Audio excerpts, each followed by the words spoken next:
Ladies and gentlemen, boys and girls, welcome to another episode of Transparent Physics. In this episode, we are going to continue our series on projectile motion, solving a problem featuring stunt superstar from the 70s, Evel Knievel. Our goals include working through a Tier 2 problem. Tier 2 problems are defined in my book as projectiles that start and end at the same height. So imagine like a football punt or something along those lines. And we're going to continue to demonstrate the application of the projectile analysis scaffold to help you keep yourself organized when solving these problems.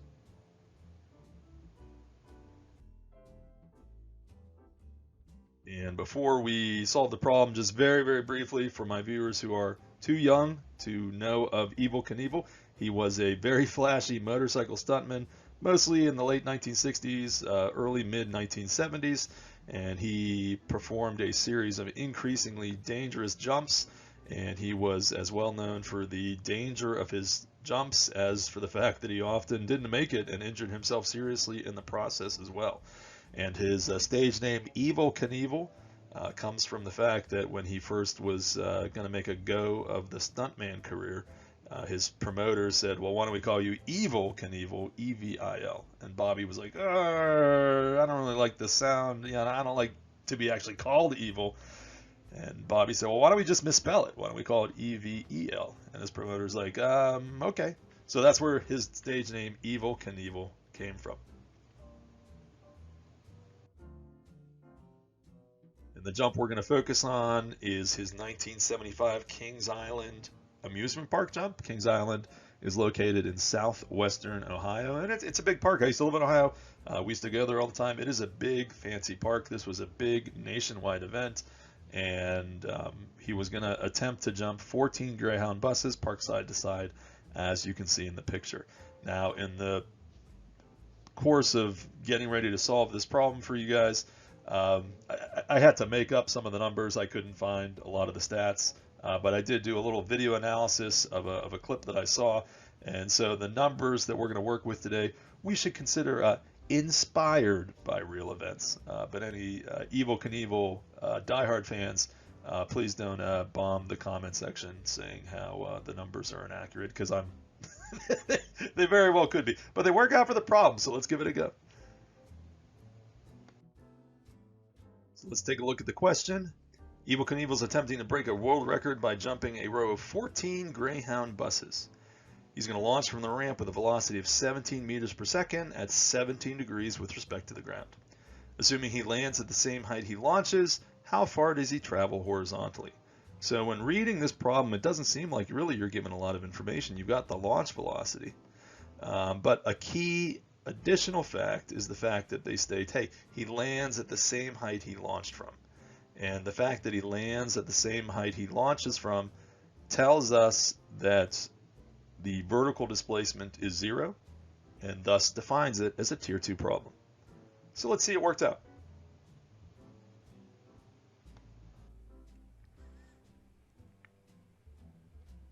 Okay, to save a little bit of time for the solution, I sketched out some of the information in advance. And so we have a picture here of Evel Knievel jumping 14 Greyhound buses in his 1975 Kings Island stunt. And as I mentioned previously, the information that I'm giving you is basically historical fiction. We know he cleared the jump, and I looked at the video and made my best estimate for the information available. So we'll just run with it. And in terms of the information that we were given, the green arrows here indicate that the initial height and the final height are the same. He's jumping Greyhound buses. The height of the Greyhound buses don't change. So it's a reasonable assumption to make. So if the height he ends at is the same as the height he started at, we can say that the vertical displacement is 0.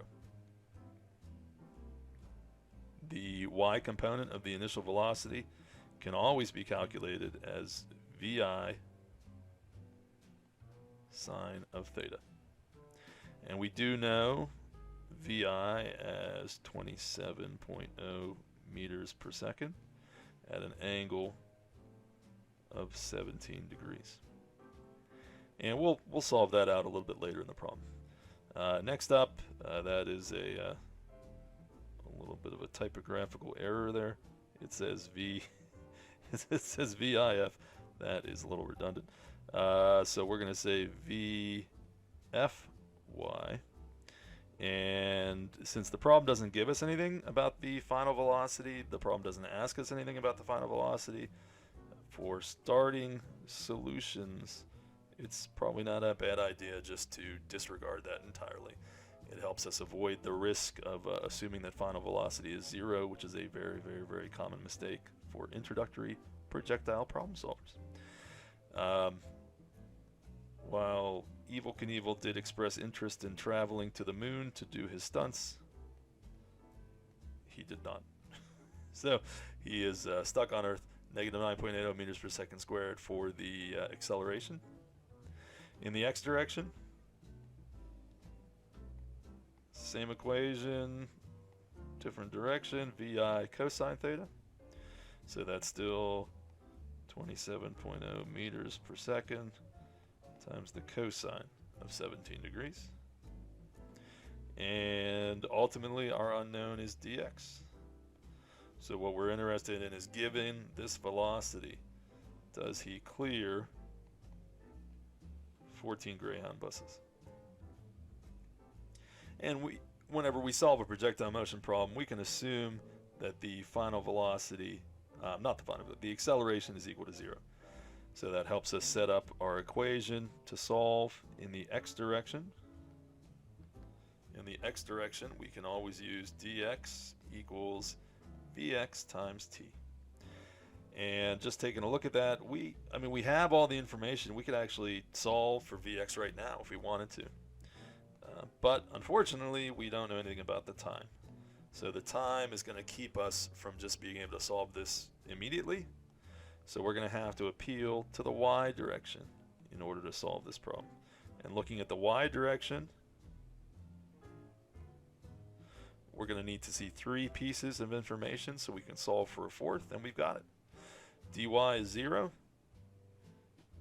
Vyi is 27 times the sine of 17. And we know the acceleration to be negative 9.8 meters per second squared. So we have our 3 pieces of information. We can solve for the fourth, which is going to be time. And then we can plug time into the x direction, because time is the same whether you're moving vertically or horizontally. Given that we don't know anything about the final velocity, we're going to apply the Velma equation here. So we have dy equals vi y t plus 1/2 a t squared. And because we are working in the vertical direction, the acceleration is g. That's the acceleration due to gravity. And in addition, because this is a tier 2 problem, the final height is equal to the initial height. Doesn't matter what they are, the displacement is 0. So that's going to help simplify our problem. Now, I'm not saying this is an easy manipulation, but it's doable, because again, if we take a look at it, we can see that we know VIY, we know G, so we have one unknown. Even though it's t and t squared, it's the same unknown. So one unknown, one equation. We can do this. We can do this. It just takes a little bit of time. So let's swap out dy for 0. And at any point, I could really swap in VIY for the actual value.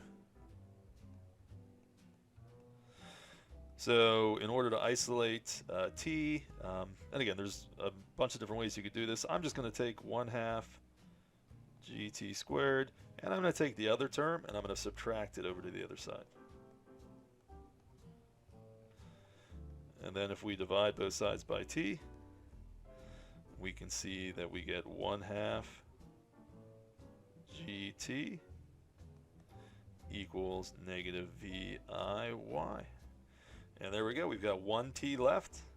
So we got to isolate t. When we isolate t, multiply by 2 and divide by g. So we get a calculation for t. Don't lose that negative sign, by the way. So 2 VIY divided by G. And now is as good as time as any to actually do that calculation. So I'm going to move up here because I'm a little shy on space at the bottom. So 27.0 meters per second times the sine of 17 degrees. And this is our calculation for VIY. And when you do that math, 27 meters per second times the sine of 17, I get 7.9 meters per second.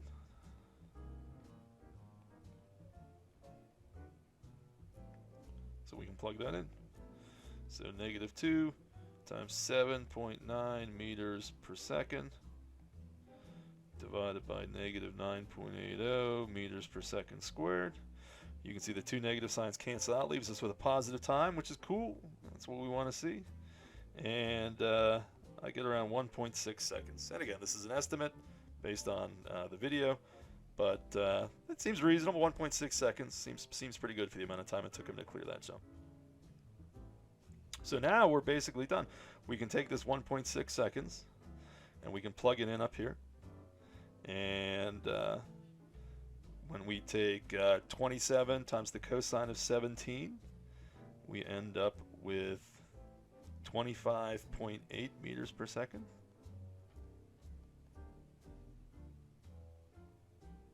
So we can just plug all this together. 25.8 meters per second times the quantity 1.6 seconds gives us a total distance of 41 point, let's see the exact answer, 41.5. I rounded a little bit when I was writing this, so let's give me a second here so I'll get your exact answer here. I don't want to misquote us here.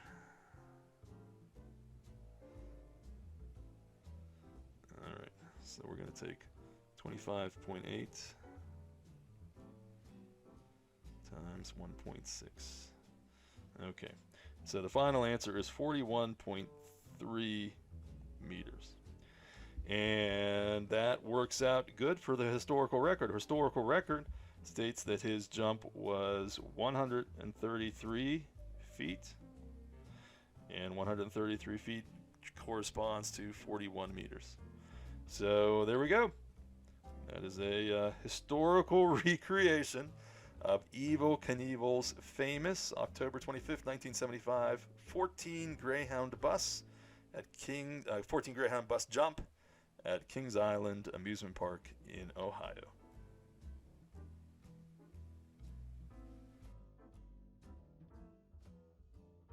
Okay, I hope you found the problem not too hard to follow. Remembering that this is a Tier 2 problem, identifying that fact meant that we could set our vertical displacement to 0 and make our solution a lot easier. If you didn't recognize that to start with, this would have been a much harder problem to solve. And just also, fun fact, Evel Knievel was a very strong public advocate for motorcycle helmet loss.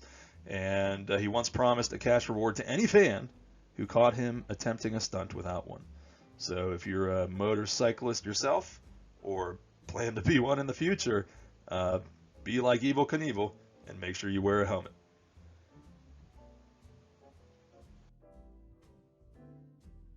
If you found this sample problem to be helpful to you, please consider liking the video.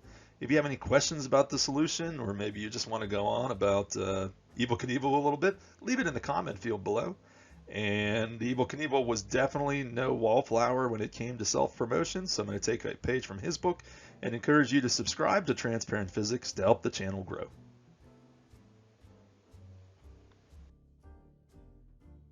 And as always, thanks for watching this solution, showing another projectile motion problem worked out for you.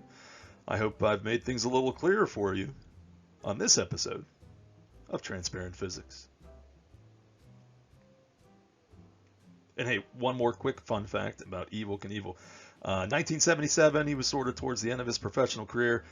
He was going to do a nationally televised jump where he jumped over a tank filled with sharks.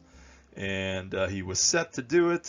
He was practicing for the stunt. He lost control of his motorcycle, injured himself, also injured one of his cameramen, and ended up not completing the stunt after all.